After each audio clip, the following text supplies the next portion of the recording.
Friends, we use the word good every day. It's a bit like the word love. It's used and overused. We use it to describe things as varied as vegetables and relationships. We use the word casually and carelessly, but we also use it deliberately and meaningfully. And in the gospel, Jesus teaches us that no one is good but God alone. No one is good but God alone. And what the Lord is saying to us here is something that the whole philosophical tradition of the church made its own in a very elaborate and extensive way by saying that goodness is essential to God's nature. Goodness is essential to who God is. The opposite of good is evil. It is impossible for God to be evil or to act in an evil way. Goodness is part and parcel of who God is. He is good.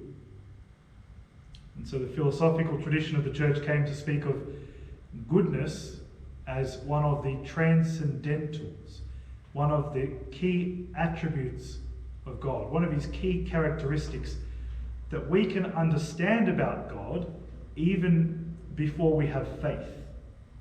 Even for someone who doesn't have faith, by using their mind and their reason, when they think through who God is and the nature of God, it is most reasonable, most rational that God be good. So goodness is essential to who God is. And then when we look at the very beginning of creation, at the first moments of the book of Genesis, we see that goodness is one of the hallmarks that God bestows upon creation. The first day came, the first day went, God said it was good, as he said of every aspect of his creation. And so what he's doing is recognizing his own self, his own presence in creation, his image in creation. This is like me, he's saying. And so the goodness of humanity and creation more generally was corrupted and compromised by original sin, which was the moment when evil, the opposite of good, was introduced into the world and into creation. And it's St. Augustine who gives us the classic understanding of evil.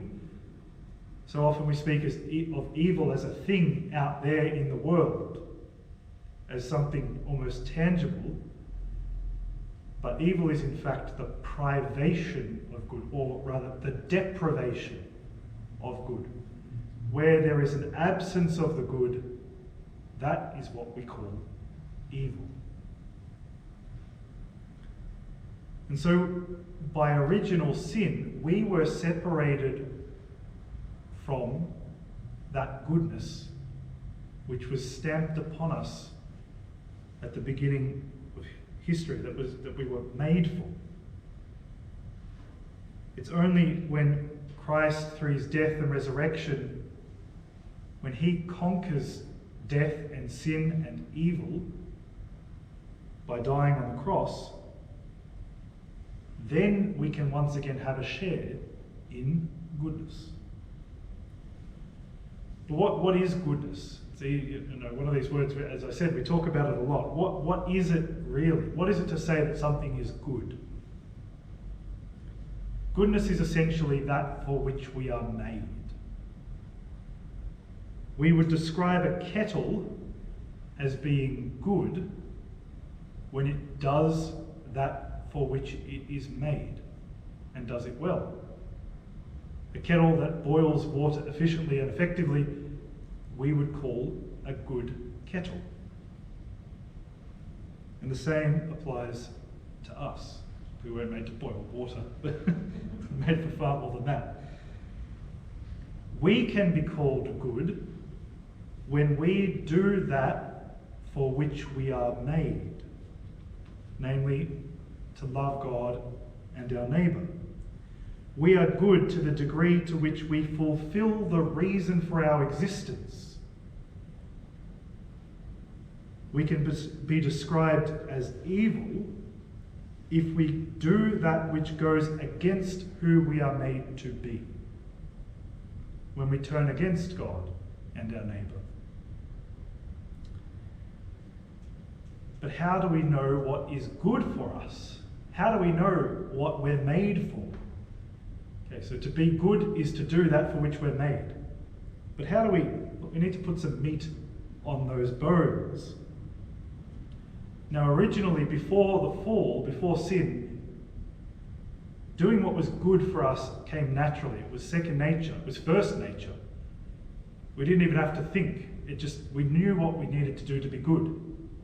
But original sin clouded our mind, and we lost the ability to know what is good for us to do. And so we had to have it revealed to us. God had to tell us again what we're made for and how to live in the way that we're made for. Many people try to tell us what's good for us.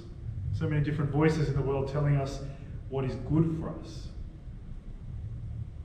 But only God knows what is good for us, really.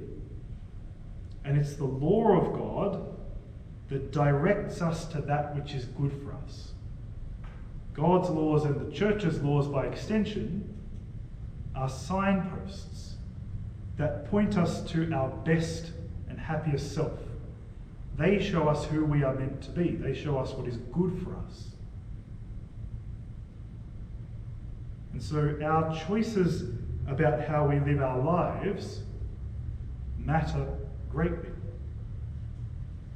because our choices make us good or evil. Someone who consistently chooses the good becomes good. If I do a good action, it makes me good.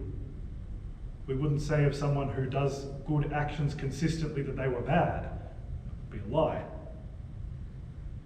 And by contrast, someone who consistently chooses evil becomes evil. Our actions reflect upon us. They have a moral value, we say. They make us something, or unmake us, if you like, with evil actions. Although Christ has made it possible for us again to choose what's good, it still doesn't come as easily as it did at the beginning. And so the Holy Spirit assists us with grace, helping us to become good. Which is also to say that the Holy Spirit helps us to become our best self, the person we were made to be by God. When we choose to live according to the law of God, under the inspiration of the Holy Spirit, we too can be described as good.